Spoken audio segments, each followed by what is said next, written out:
Good morning. Honorable Dale Marshall, SCMP, Attorney General, Barbados. Honorable Anil Nanlao, SCMP, Attorney General, Guyana. The Honorable Don J. Smith, Attorney General, British Virgin Islands. The Honorable Cherie Jemmett Rodney, Attorney General, Montserrat. Honorable Garth Wilkin, Attorney General, St. Kitts. The Honorable Vindhya Prasad, Minister of Human Services and Social Security of Guyana. Senior officials of the Government of Barbados, members of the Judiciary, Commissioners of Police, Deputy Commissioners of Police, representatives of Bureau of Gender Affairs, high-level officials from the CDB, IDB, and other development partners, members of the media, distinguished ladies and gentlemen, good morning to you. And welcome to Barbados. For those of you who are visiting with us for the next couple of days, we are indeed very, very happy to have you here today.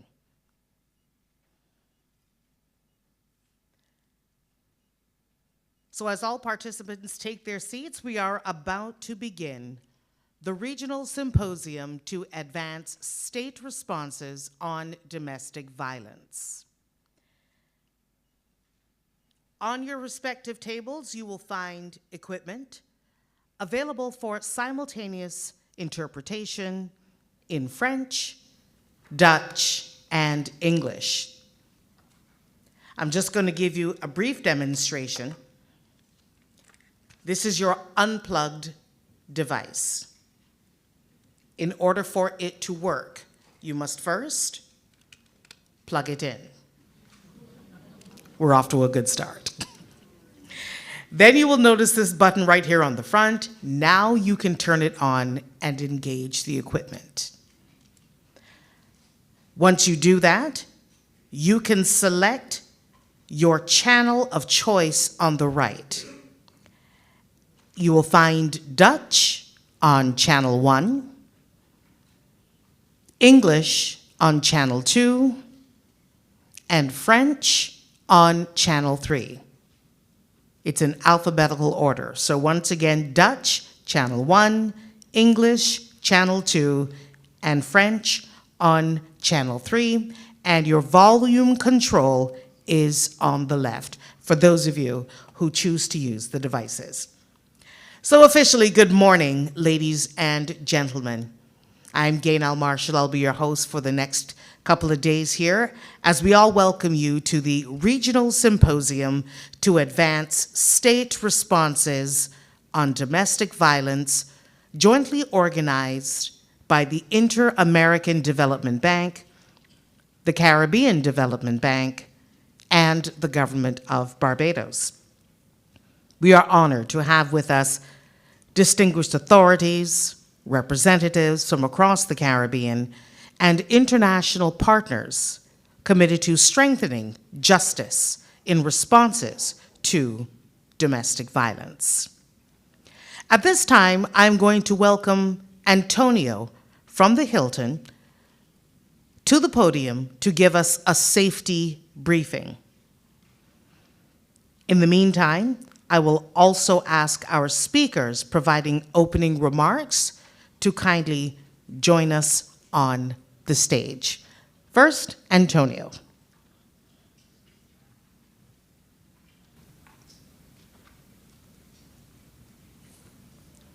Thank you. Good morning, ladies and gentlemen. I would like to extend a welcome and thank you for choosing Hilton for your meeting. I'm here to give you a brief security protocol here at Hilton. We take it very seriously. First, if anyone have any allergies, let's point it out to your organizer and they will let the banqueting team know. And we'll go from there. Bit nervous, give me a chance.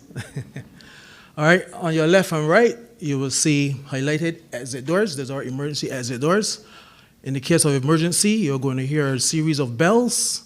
The banquet team will be here as well, can guide you to those areas, which would lead you to the furthest area, the north side of our car park, which is our assembly point.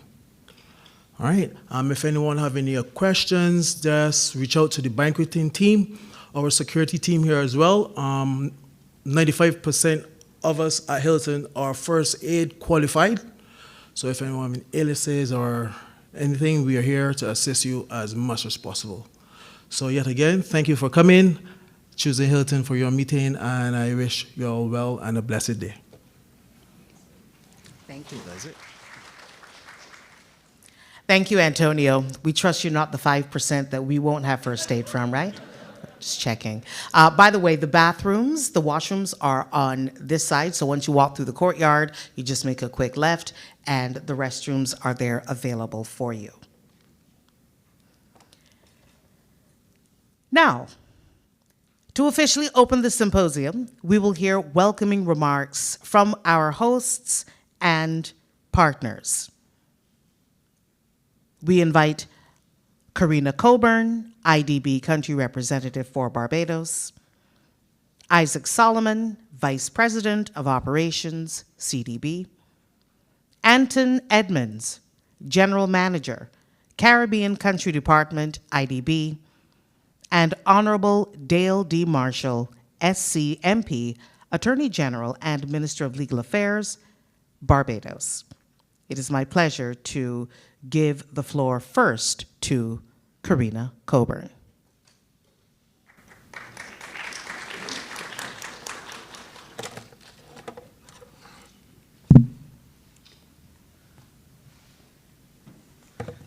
Good morning, everyone.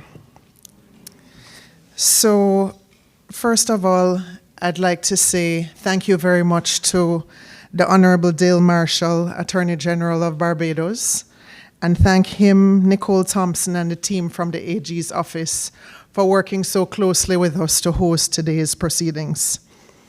Also, I'd like to acknowledge the Attorneys General present, ministers, commissioners, deputy commissioners, partners, distinguished guests. Also, my colleagues from the IDB, led by Anton Edmonds, General Manager for the IDB for the Caribbean Country Department, my counterpart and friend, Adriana Lavalle, representative in Suriname, and I see Isaac Solomon from the CDB, and many other colleagues and friends this morning to discuss this very important topic. On behalf of the IDB office here in Barbados, it is my great honor to welcome you to this important regional symposium. I just want to pause and say that today, my countrymen and women in Jamaica are bracing for what could be a catastrophic hurricane. And of course, our prayers are with them. But this morning, we're here to discuss a storm of a different nature, a scourge which has been affecting our nations and communities. Therefore, it is not only timely but essential that we bring together policymakers, justice leaders, service providers, and civil society actors from across the Caribbean here in Barbados today to discuss this important topic of domestic violence. This is a much-needed space to confront hard truths, share meaningful lessons, and speak openly about the systemic shifts required to truly protect women, families, and communities across our region. Domestic violence is not an isolated incident. It's not just man and woman business. It's one of the most pervasive and normalized expressions of violence in our societies, rooted in deeply embedded norms that have, for generations, tolerated control, silence, and harm, most often directed at women and girls. Across the Caribbean, studies supported by UN Women and the IDB tell us that roughly 1 in 3 women have experienced intimate partner violence. In some countries, the figure is even higher. Barbados has not yet conducted a national prevalence survey, but this country is also not immune. Between 2016 and 2018, at least one report of domestic violence per day was made to the police. One per day. As you can imagine, during the COVID-19 pandemic, the conditions of confinement and economic strain exacerbated this crisis, with 12% of Barbadian women reporting a rise in domestic violence. In official reports, cases rose from 471 in 2022 to 572 in 2023. And yet, we know that the real numbers are far greater.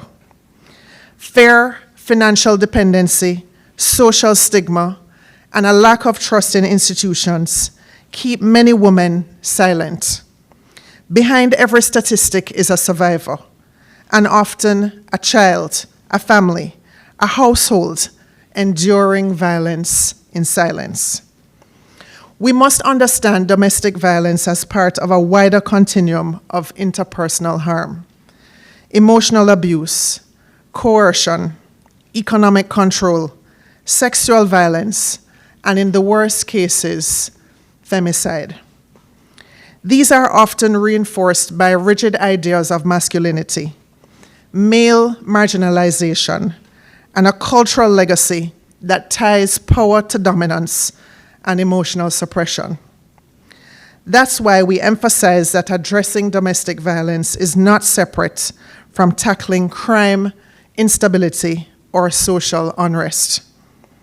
The same dynamics of control and aggression that occur in private spaces often spill into public ones, contributing to youth violence, intergenerational trauma, and community breakdown. Yet, for the state, addressing domestic violence presents a complex challenge.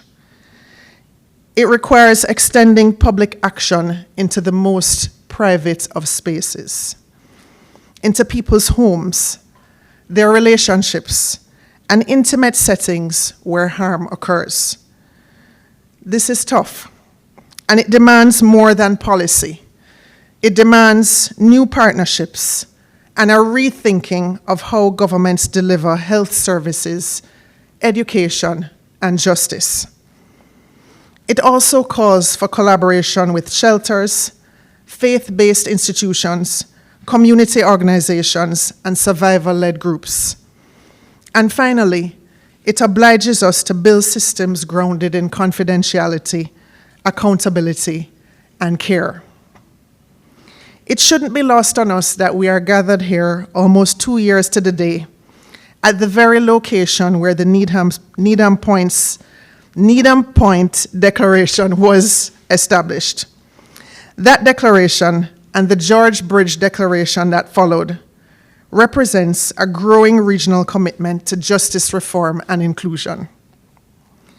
Earlier this year, the Office of the Attorney General and the Ministry of People Empowerment, with support from the IDB and UN Women, convened a national consultation on domestic violence right here in Barbados. It was a powerful day. Survivors, law enforcement, civil society, and service providers came together to reflect on what is working and what isn't. We heard real stories, not just of harm, but of institutional response, and of the long road many survivors walk to find justice, healing, and safety. We are proud to support the next steps on this journey, including Barbados' first national prevalence survey on women's health and safety, to generate the data that can shape future policy and services. At the IDB, we remain fully committed to being a long-term ally in this work. Domestic violence cannot be addressed through isolated interventions. It demands whole-of-government collaboration, strong institutions, survivor-centered systems, and deep partnerships across security, justice, gender, social services, civil society, and development actors. Only by working together across sectors and across borders can we build the kind of comprehensive and coordinated response this crisis demands. We are proud to stand alongside the government of Barbados and our Caribbean neighbors in the pursuit of policy reform, stronger services, meaningful data, and cultural change. Let's continue to build systems where every woman, every child, and every family can live free of violence and fear. Thank you very much for listening. I'm looking forward to the rich discussions and solutions that will emerge over the next 2 days.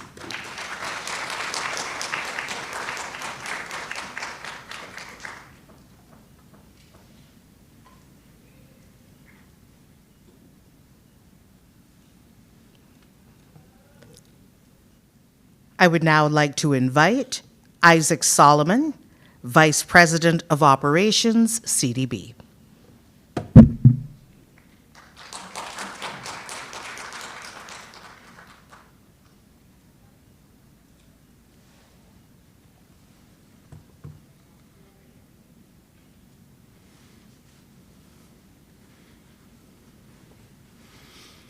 Honorable D. Marshall, Attorney General and Minister of Legal Affairs, Barbados, Honorable Ministers and Regional Attorneys General, Ms. Karina Coburn, IDB Country Representative for Barbados, Mr. Anton Edmonds, General Manager, Caribbean Country Department, IDB, Commissioners of Police, Directors from the National Gender Machineries, distinguished partners from the IDB and the Government of Barbados, UN Women and UNFPA, friends, good morning.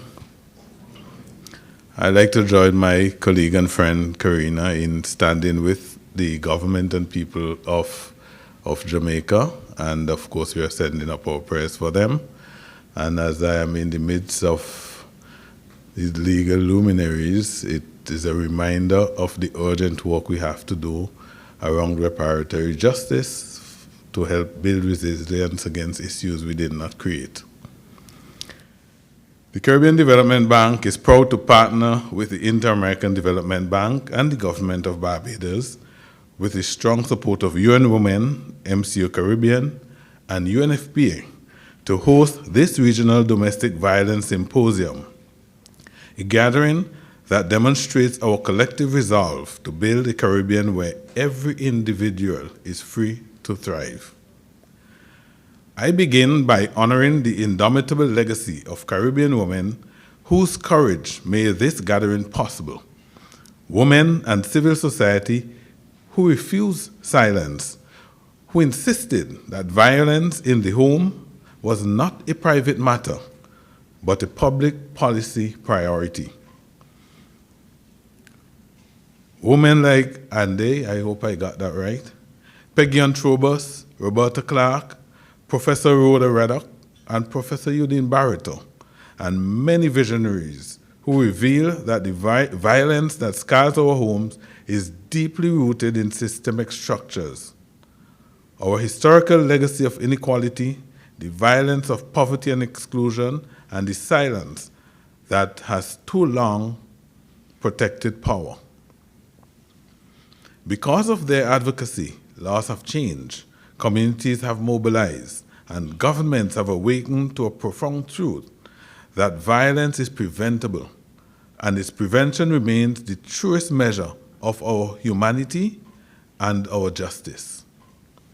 But even in the face of progress, we must confront a sobering reality. The struggle they champion is far from over. Across the world and within our region, violence has become the thread woven through a growing backlash against gender equality.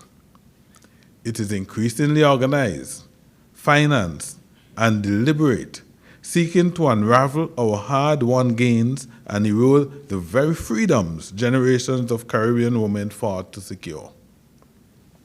We are here today in shared determination to protect what we have built and to push further still, to make our Caribbean a region of equality and justice, and a place where every citizen can stand free from fear. For no democracy can claim legitimacy if it cannot protect its people from harm. Across our region, domestic and gender-based violence remains among the gravest threats to human security. The numbers are staggering. According to prevalence surveys by CDB, IDB, UN Women, and CARICOM, nearly 1 in every 2 Caribbean women has endured at least one form of intimate partner violence. In Guyana, it's 55%. In Suriname, 48%. In Trinidad and Tobago, 44%. And in Jamaica and Grenada, 39%. The pattern is unmistakable. Too many of our homes and communities have become sites of fear rather than of safety. Behind these numbers lies a web of entrenched inequalities, such as social norms that equate masculinity with dominance and control, under-resourced justice systems that struggle to protect survivors, overlapping vulnerabilities of gender, age, disability, and status, and a persistent gap between legislative intent and lived reality. The cost is devastating to survivors, families, and our societies. Violence erodes productivity, burdens our courts and hospitals, and fractures the social fabric that binds us together. We gather here today, ministers, attorneys general, commissioners, gender machineries and development partners, at a defining moment for Caribbean justice, a moment when our region has both the evidence and the urgent need to summon the will to turn decades of advocacy into systemic change. Because freedom from violence is the foundation of full participation in society and the economy. Resilience of our region cannot exist where homes are unsafe. And strong institutions demand not only legal protection, but cultural transformation. To end the cycle of violence, our actions must be preventive, transformative, and sustainably financed. And that brings us to a critical yet overlooked lever of change, the role of finance itself. For too long, violence prevention has been seen as the work of social services and NGOs. But public and private finance shape the systems that determine power, access, and safety. As multilateral development banks, we know that finance signals what matters. That is why this partnership between CDB and IDB is so important. Our investments, our loans, and our budgets are instruments of power. And if we design them deliberately, they can dismantle economic dependence, expand survivor autonomy, and rebuild lives from a foundation of dignity and opportunity. As we engage in discussions on a regional approach to address domestic violence and gender-based violence more broadly, I propose that we consider 3 commitment threads that, woven together, can help redefine our collective journey to address violence. 1, a community and institutional commitment to prevent violence, build survivor-centered justice systems that deliver protection without delay, strengthen case management, legal aid, and data systems across the region to close the justice gap and end impunity, and establish specialized courts, police units, and coordinated mechanisms that make justice accessible to all.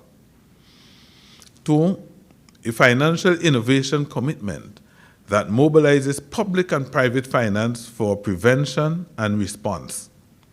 Establish regional GBV funds and include GBV risk assessments in all development financing and promote investment in safe housing, survivor reintegration, and gender-responsive social enterprises, and the integration of GBV considerations into national budgets and development finance frameworks.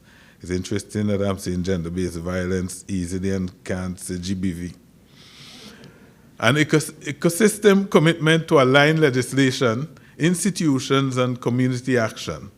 Strengthen and invest in regional and cross-sector coordination and strengthen partnerships with civil society and the private sectors to create an ecosystem of care where prevention, protection, and prosecution operate seamlessly.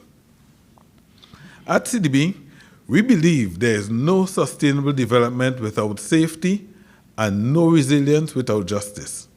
Through our rebirth agenda and gender equality policy and operational strategy, we are driving a bold commitment to make the Caribbean resilient, safe, and equitable.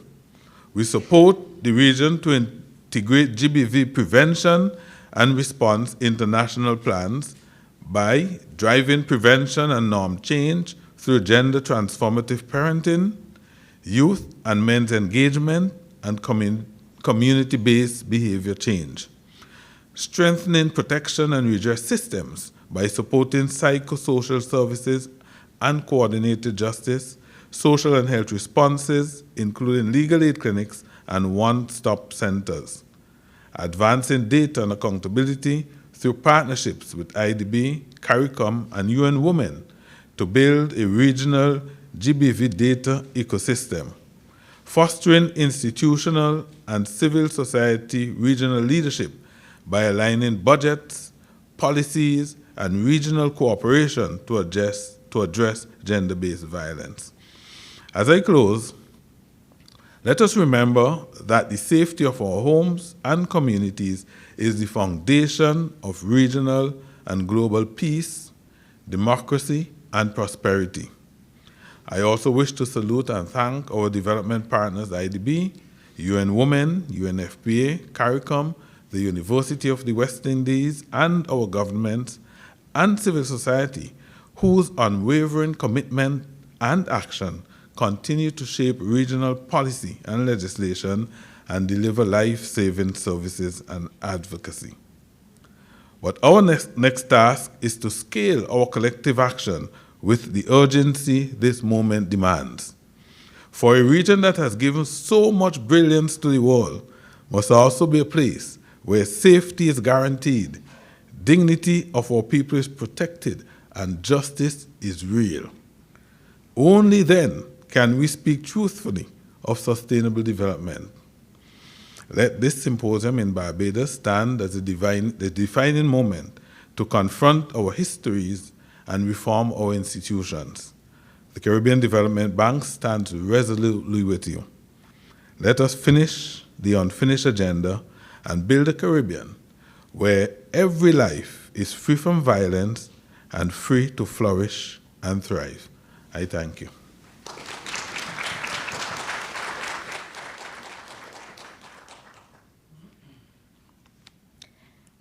And we thank you, Isaac Solomon. We now open the floor to Anton Edmonds, General Manager, Caribbean Country Department, IDB.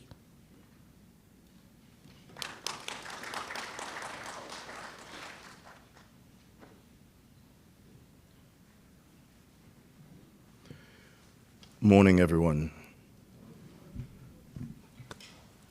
Alongside my colleagues, our prayers to our friends and family in Jamaica. On behalf of the Inter-American Development Bank, it's an honor to join you here in Barbados for this high-level Caribbean Domestic Violence Symposium. You know, it's interesting, usually one says pleasure in these events. No pleasure. Let me begin by expressing our deep appreciation to the Office of the Attorney General and Ministry of Legal Affairs of Barbados, who has convened this important event. We are honored to collaborate with you, along with our valued partner, the CDB. Allow me to recognize you, the Honorable Dale Marshall, Minister of Legal Affairs, Mr. Isaac Solomon. I must say that I commented to the Honorable Minister this morning that I think I'm getting grayer than he is.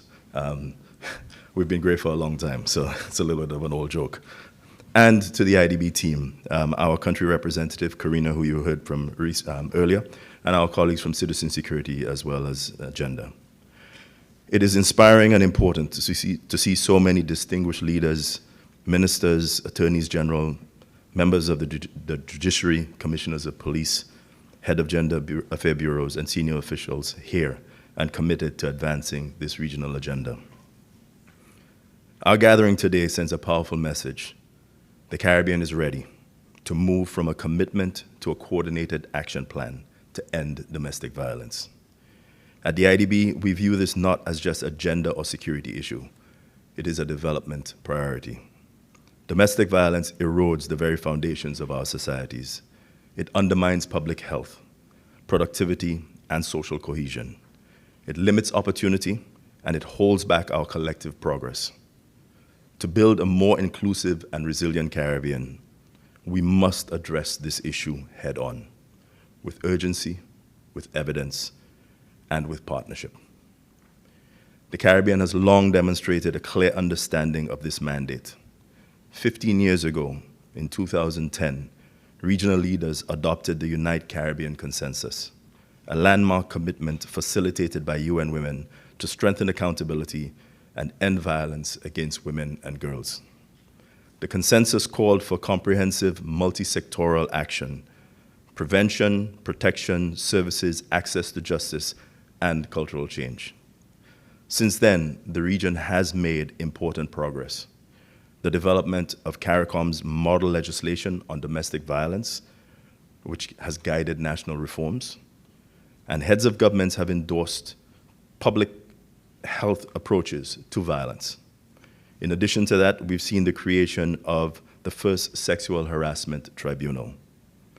These achievements show that the region has both the vision and the capacity to collaborate on systemic solutions and innovate through policy and practice. That said, there are persistent challenges. Not only does the prevalence of intimate partner violence exceed global averages, but also 8 of the 15 countries with the highest femicide rates in the world are in our region. These numbers represent lives and communities forever changed. Colleagues, domestic violence is not inevitable. It is preventable. But prevention requires coordinated, sustained action across all sectors: justice, security, gender, and the social sector. That is precisely the aim of this symposium, to strengthen our collective response, to share lessons, and identify pathways forward, more effective institutional coordination, and policy reform. As for us at the IDB, our commitment to being a partner in this effort is real. Across the Caribbean, we are supporting governments to strengthen their capacity to prevent and respond to gender-based and domestic violence through data, policy, and services. Our support includes the Hope and Justice Centers in Guyana, which provide comprehensive services for survivors. I note the Honorable Minister here. It was an eye-opening experience for me to see what you've done. It was chilling, but eye-opening in terms of what we need to continue to do. National prevalence surveys in 5 Caribbean countries to improve data and evidence. Regional training for law enforcement and judicial personnel to ensure survivor-centered responses. And support for legislative reform in Jamaica on protection from harassment. This year, we also launched a $400,000 regional technical cooperation engagement to build institutional capacity and to promote evidence-based strategies to address gender-based violence. We also intend to support CARICOM's high-level representative on law and criminal justice, as he intends to convene another discussion with Chief Justices and heads of government to devise criminal justice reform strategies, with any insights derived here on rehabilitating offenders, sentencing guidelines, and witness protection on matters of violence against women, surely to be incorporated into those discussions. Under our One Caribbean initiative, we are developing a new $1.9 million initiative focused on enhancing and sharing evidence-based policies to protect vulnerable families, youth, and women, especially those that already exist and have been identified in the region. This symposium is an important milestone in that broader effort and will help shape how we prioritize and partner on this issue in the weeks and months ahead. Our work at the IDB is grounded in one conviction: development must be inclusive and must be sustainable. Moving forward, we will continue working with our partners to strengthen governance and institutional coordination, to expand support services for survivors and vulnerable families, to scale up prevention efforts, engaging men, boys, and communities, and importantly, to improve data systems and interoperability. We do also have to enhance regulatory and accountability frameworks. Ladies and gentlemen, friends, colleagues, the conversations we have here today matter. They matter deeply. They will further advance the safeguarding of women, families, and communities across our region. The IDB stands ready to walk alongside you as a partner, collaborator, and ally, and we welcome all development partners to join in redoubling our efforts towards turning aspiration into reality. The Caribbean has long shown courage, conviction, and collaboration to address domestic violence. Let's take these next steps together. Thank you.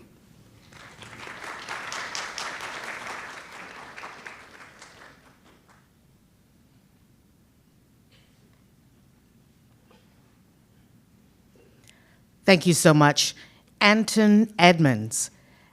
And now join me in welcoming our fourth speaker to give opening remarks, the Honorable Dale Marshall, Attorney General of Barbados and Minister of Legal Affairs. Thank you very much, Gaynell. Good morning to all, and a very warm welcome to you. Permit me to adopt the protocol that has been established. And at the outset, let me echo the sentiments of those who went before and wish the very best for our brothers and sisters in Jamaica and other countries. My sister, Rhonda Lee Brathwaite Knowles, AG Turks and Caicos, reached out only in the last 2 days to say that she too was bracing for potential impact, and therefore we fully understand that there are individuals who would have loved to have been here but who will not be here. I know that we wish them safety and security. Commissioner of Police Blake also sent his apologies. I am honestly delighted to be able to host this symposium. I'm so happy that it has come to fruition.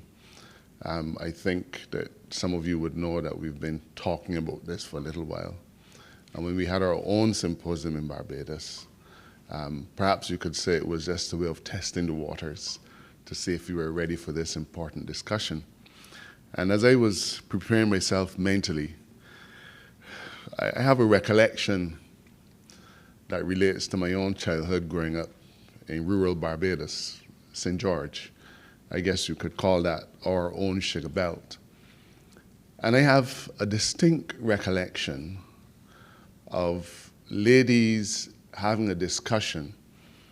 I was obviously just a child, so this is really just something that stayed with me. And I've come to realize that it has been quite common across the region. One lady said that, I know he loved me because he beat me. I don't know if any of you have ever heard that said.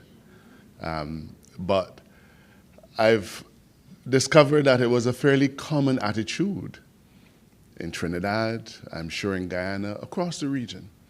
So when we talk about gender-based violence and the roots of gender-based violence being long established and penetrating deep into our soil, I think you could understand the nature of the beast that we're trying to wrestle with.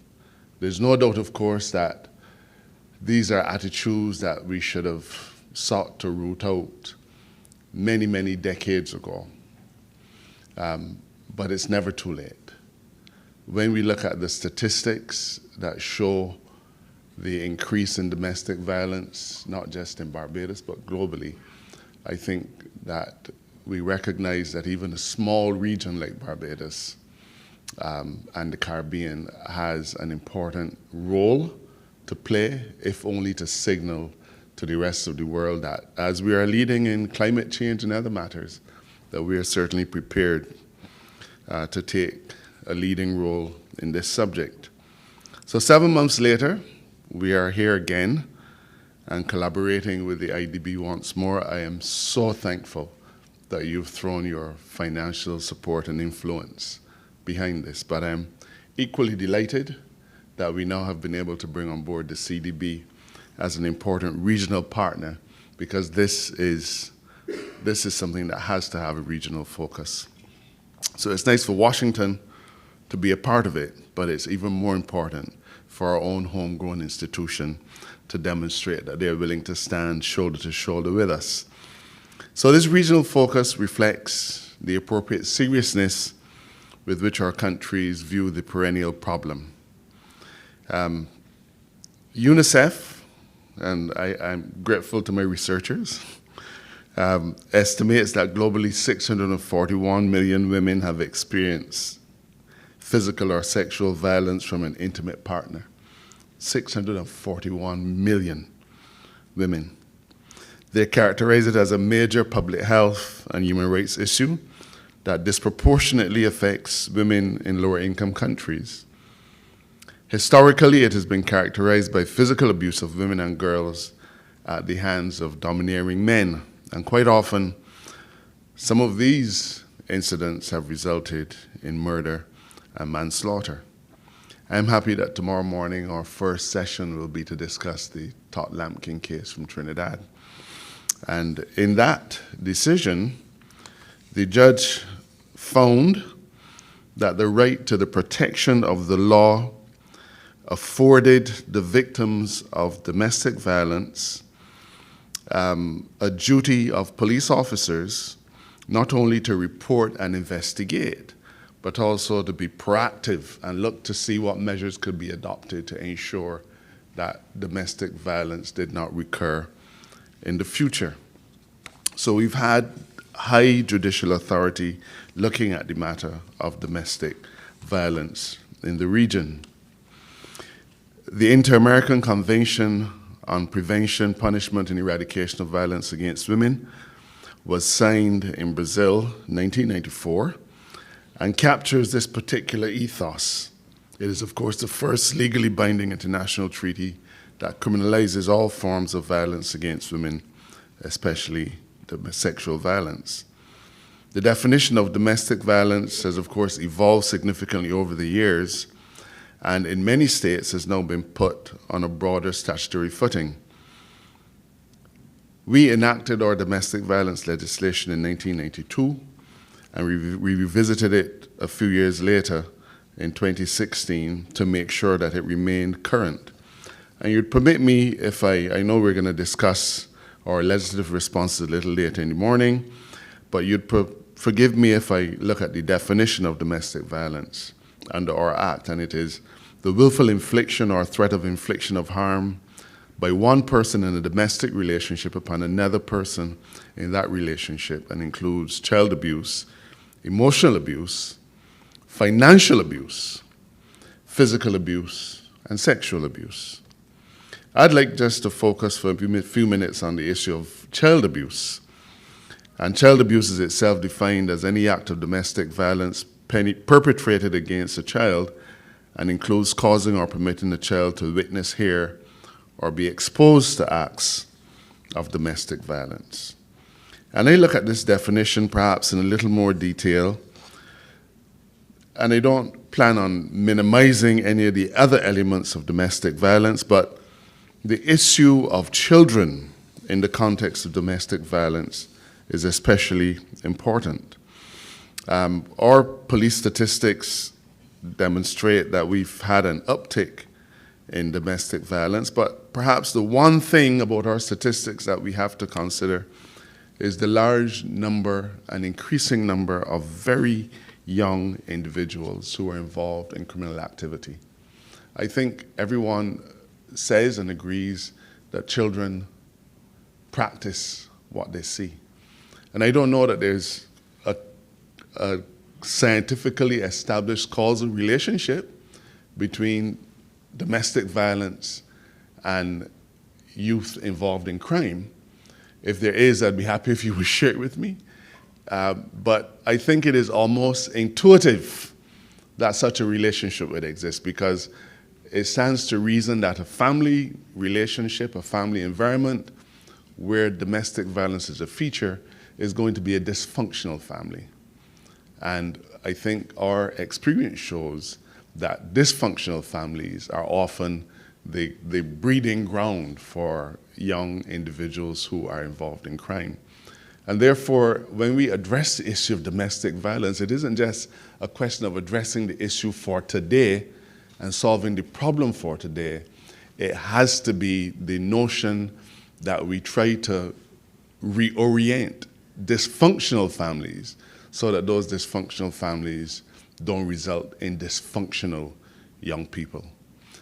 We've seen in the last year, I believe, my Commissioner of Police can attest to this. We've charged, I think, about 2 16-year-olds for homicides, for firearm homicides. 2 16-year-olds. We've charged a number of individuals, young men under 16. In fact, you can't call them young men, little boys, under 16, who subjected parts of Barbados to a reign of terror, robberies, stealing motor cars, and they're under 16. And I think that when we look at the family relationship, we will find that they are the products of dysfunctional families.